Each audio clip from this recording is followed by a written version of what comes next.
The government have been silent, but finally Kenyans has got a relief after Musalia Mudavadi, the Ministry of Foreign Affairs leader, has spoken today after a journalist talked to him, or rather asked him a question concerning Nduta, who was to be executed in the Vietnamese. Listen to what Mudavadi have spoken, or rather the silent he has blocked about Nduta. Good afternoon. My name is Ode Francis from Citizen TV. Mine is about the lady Nduta, who was imprisoned in Vietnam. Two questions. One, so far, apart from Nduta, how many other prisoners do we have in Vietnam in regards to trafficking? And then the second one, I'm tempted to ask if Nduta was apprehended in Vietnam, how did she successfully traffic from JKIA? What does that mean when it comes to our security apparatus within our international airport? Asante. Mm-hmm. Thank you. That's a very critical question, and I'll attempt to deal with it in maybe 2 or 3 parts. First, it is unfortunate that a Kenyan is facing this kind of situation. It's not a pleasant situation, and the Ministry of Foreign Affairs, and in particular my PS, has been trying to converse with his counterpart in Vietnam to see if there can be some mitigation in this process. So that is one thing, and we hope that there can be some success so that there is no summary execution as we go ahead. But there are issues that we must also deal with. I can tell you that in different countries today, I may not have an exact figure on Vietnam, but later, because I was planning to issue a statement on this particular space, but I'll attempt to deal with it now. We have a record, and we are still counting, that out of the Kenyans in the diaspora, we have a total of about 1,000 Kenyans in different countries facing incarceration for different offenses. Each country will have a number. Okay? Now, some could be misdemeanors, some could be very serious offenses. So I cannot specifically at this stage tell you that this is the particular offense per individual. And we are trying to gather data from other countries, because as Kenyans travel, they do not declare that they are traveling. So they travel on their own volition. It is their right, and they can go to whichever country they can go to, as long as they have their visas approved by those respective countries. So that's one factor. Second, the issue of drug trafficking. And we are not trying to say she's guilty or not guilty, other than what we have as a record from the judicial process in Vietnam. So ours is not about a judgment, but working on that basis. If we want to also send a clear message as a country, we need to be careful that Kenyans who are stepping out into the diaspora do not fall into the trap of engaging in any illegal activities. It's absolutely important that this is taken.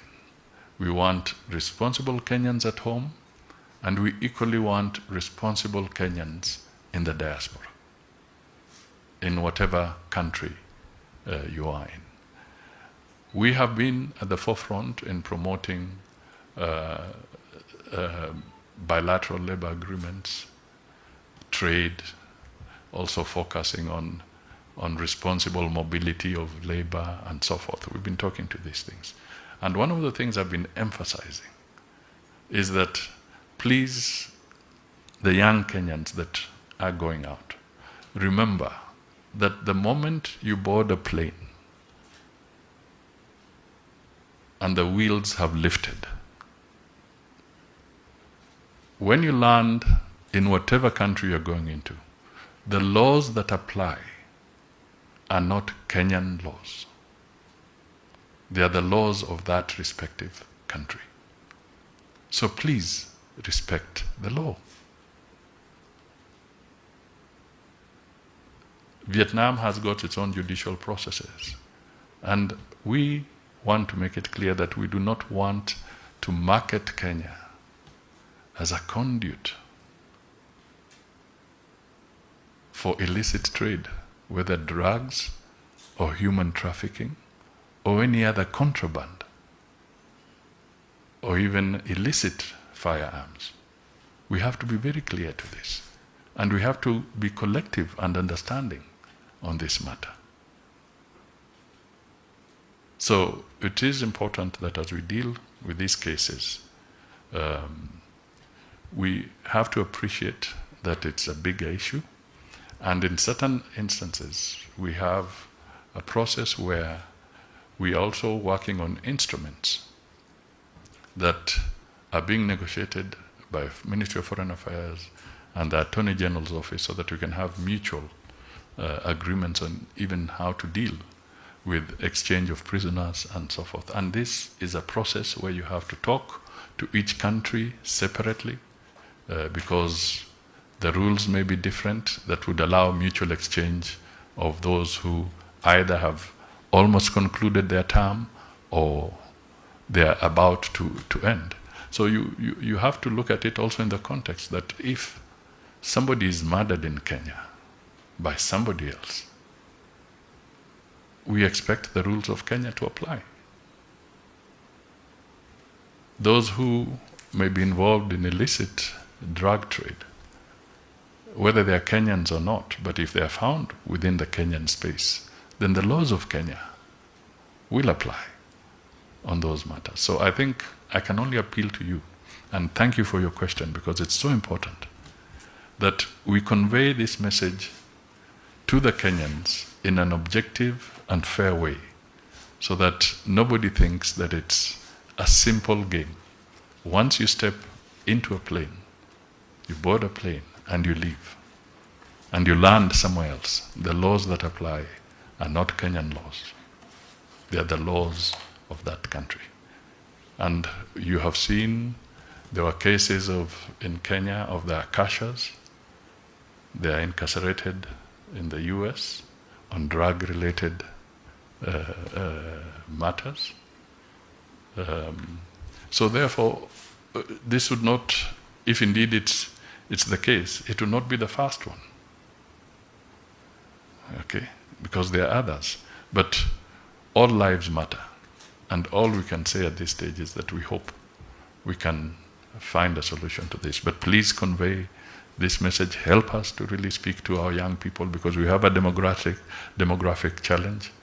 Jobs may be a problem for us today, but because our population is very, very young, people might think it's an adventure. It's not an adventure. Security checks in various airports, in various ports of entry in different countries are very intense, very thorough. So don't try to do that. And for Kenya, we also want to make sure that we continue to intensify the surveillance here. I can tell you there are so many also incidents where we have nabbed narcotics at our ports of entry. So it's not as bad as that. But once in a while, it's possible that there could be slippage. So we hope that with this, because we don't really know whether she was conveying this directly from here or from another station. There are even very simple messages that come across travel trips that don't lose sight of your bag. They ask you a very simple question: who parked your bag? So if you're traveling and you're allowing somebody else to park your bag, how sure are you that the person parking your bag is Jesus? Thank you.